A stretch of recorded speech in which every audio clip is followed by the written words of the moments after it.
సంఖ్యాకాండం 3వ అధ్యాయం 21 నుంచి 24 వరకు మనం చూస్తే అక్కడ ఏముందంటే ఆ ప్రజల పైన ఏ శాపము లేదు, ఏ మంత్రము లేదు. హల్లెలూయా. నీ పైన మంత్రం ఉంది, నీ పైన శాపం ఉంది. ఎందుకు? నీ విశ్వాసం బలహీనంగా ఉంది. నీ విశ్వాసం బలహీనం. ఎందుకంటే నీ నోటిని నువ్వు ప్రవచించడానికి బదులు నీ నోటిని దేవుని ఆత్మతో నువ్వు దేవుణ్ణి ఆరాధించడానికి బదులు, స్తుతించడానికి బదులు నీ నోటిని ఈ శరీరం కోసం, లోకం కోసం వాడుతున్నావు.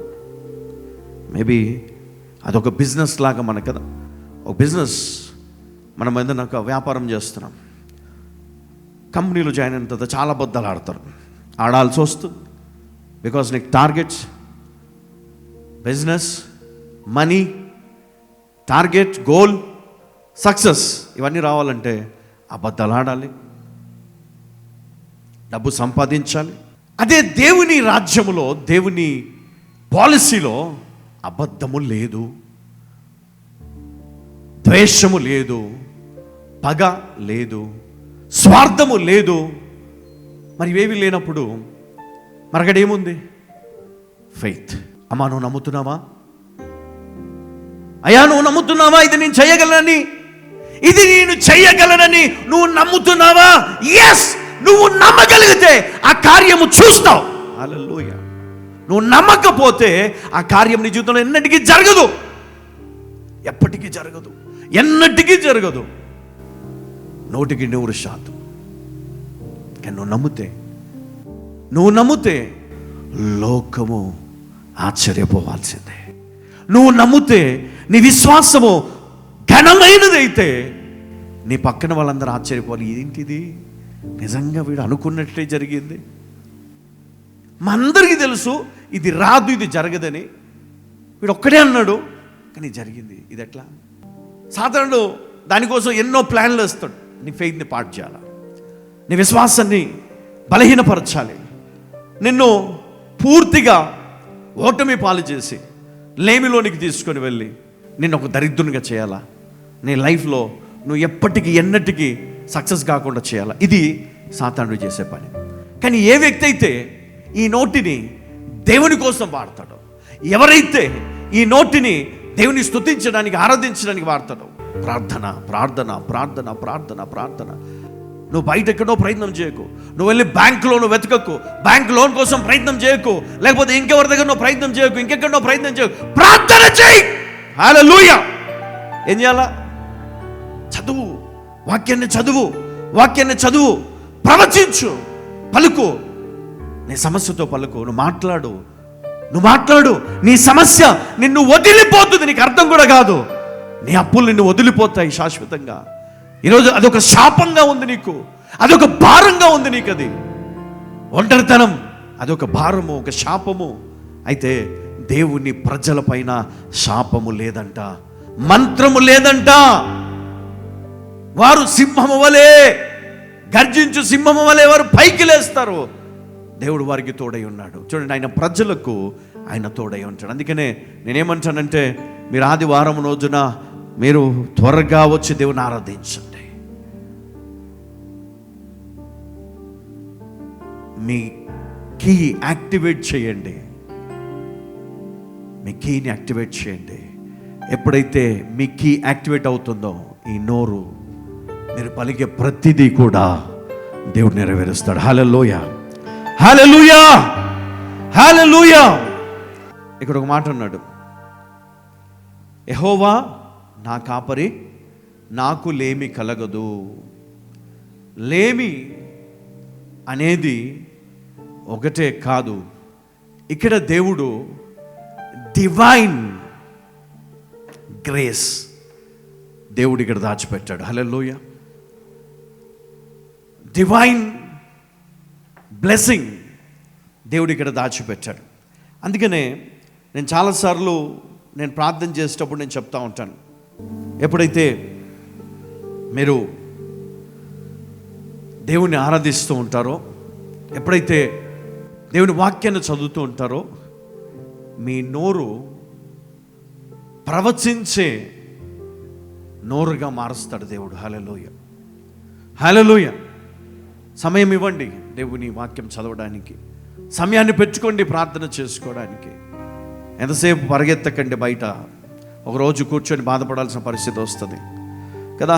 అక్కడ డబ్బులు సంపాదించే పరుగులో ఆపేసి దేవునికి సమయం, ఎవరైతే దేవునికి సమయం ఇవ్వరో లైఫ్లో ఎప్పటికీ సక్సెస్ కాలేరు. ఖర్చు పెడుతూనే ఉంటాం, డబ్బులు ఖర్చు పెడుతూనే ఉంటాం, అది సక్సెస్ కాదు.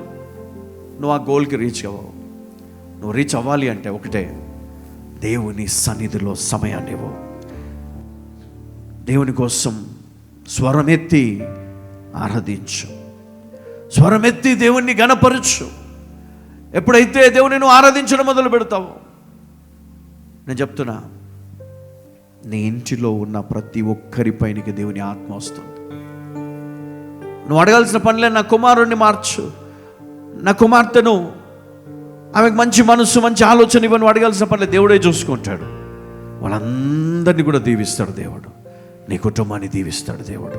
నీ పిల్లల్ని ఆశీర్వదిస్తాడు దేవుడు. స్వస్థపరుస్తాడు నీ భర్తను, దేవుడు స్వస్థపరుస్తాడు నీ భార్యను, దేవుడు స్వస్థపరుస్తాడు నీ తల్లిని, దేవుడు బాగు చేస్తాడు నీ తండ్రిని, దేవుడు స్వస్థపరుస్తాడు నీ కుమారుణ్ణి కుమార్తెని. హల్లెలూయా, హల్లెలూయా, హల్లెలూయా.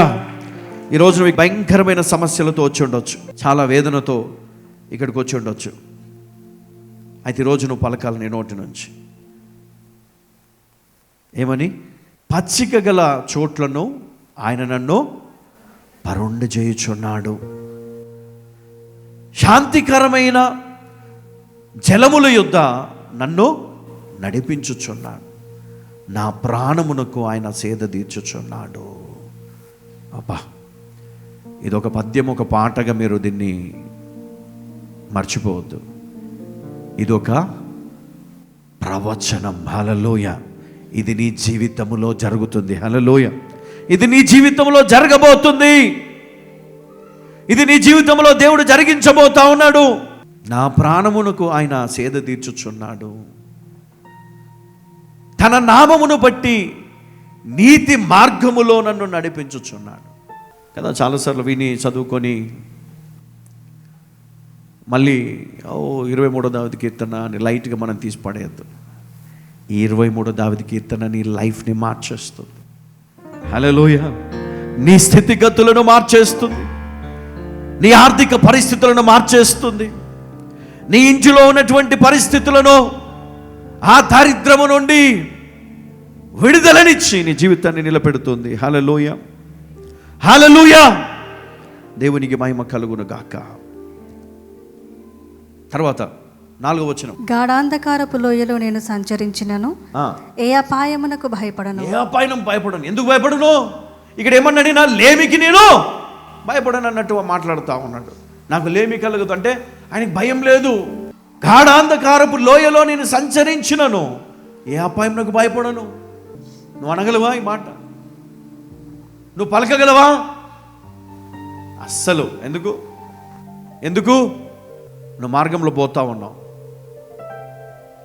ఎవరో అక్కడ ఏదో నిమ్మకాయ పెట్టారనుకున్నాం,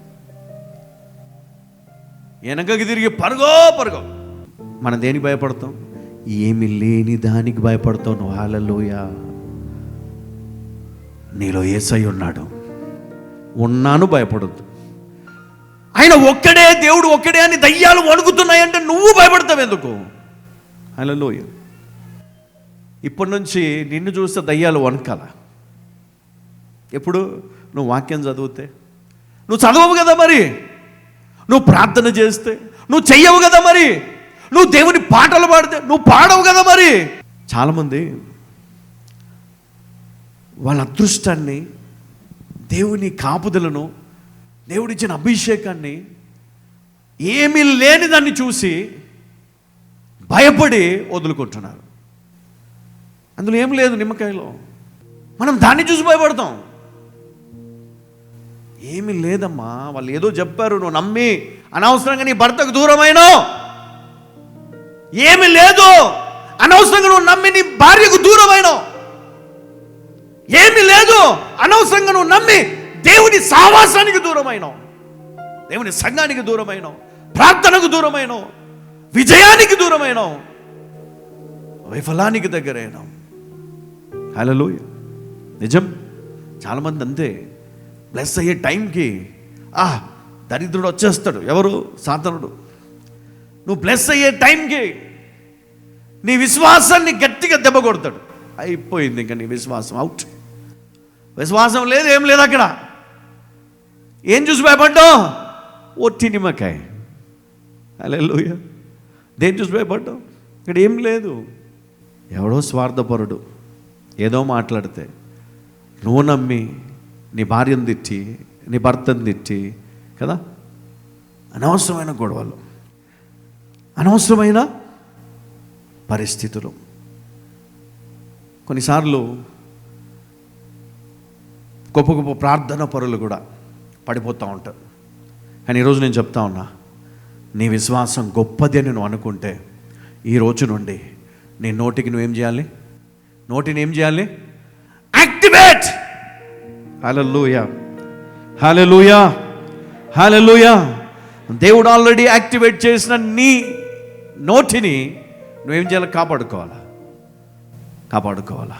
అనవసరమైన నీ పలికి నీ నోటిని నువ్వు పాడు చేసుకోవద్దు. జీవమరణాలు నాలుక వశం. అడుగుడి మీకు ఇవ్వబడును, వెతుకుడి మీకు దొరుకును.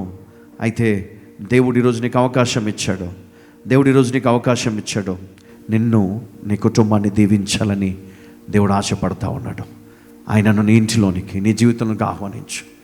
ఆయనను నీ జీవితంలో, నీ ఇంటిలోనికి ఆహ్వానించు. హల్లెలూయా.